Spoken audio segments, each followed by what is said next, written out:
Hello guys, for today's mini vlog, ako lang ipanabi nga proud kay ko sa akong self kay I did my own makeup today. And by the way, na-invite di ay me ni Mr. Yugi Ruiz ato sa Sacred Heart Convention Center somewhere in Cebu City in Mango, I think. Not sure. But before that, ni-drop by ko diri sa Radiant Skin International showroom and their main branch diri gyud sa may Alang-Alang, Mandaue. So, mana after na nag-ilis din ko and then diretso din ko dito, naghuwat ko dito sa Club X at Bang sa Springwood, no, sa mga mommies nila ni Mommy Jean and Mommy Norlane. Kaila kong pick upon dire la kong hapiton. So, mana naghuwat ko dire. For today's event, nag-black ta kay black man ko no ang theme karon, and then wa lang ganalang ko ani nga angle, no, kay nindot kay kahoy dito sa babaw. So pabarog-barog lang ta diri while waiting sa mga momshies na to nga mga gwapa. Waiting for Momshi Lane and Momshi Jean. Samo kay akong kuan ay ako ang bugas.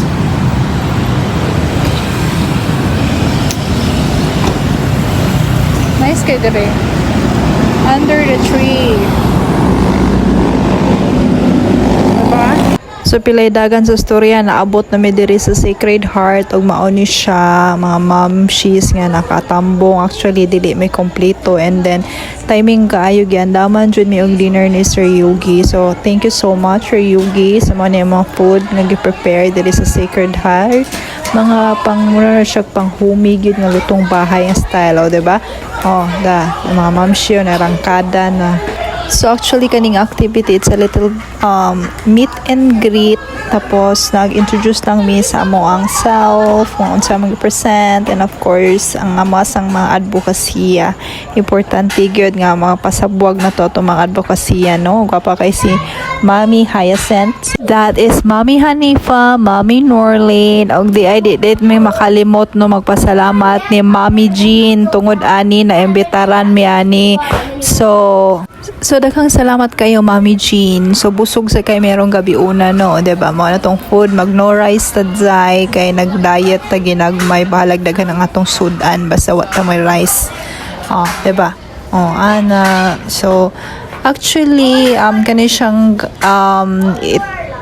kuan mga saan siya mga 3 hours kini na mo nga lakaw mo na si Sir Yugi o si Mommy G nag-contract signing ng mga person. So nahuman ang meet and greet mga past 9 PM ug mouli na ta kay gabi na kaayo. That's it. Goodbye.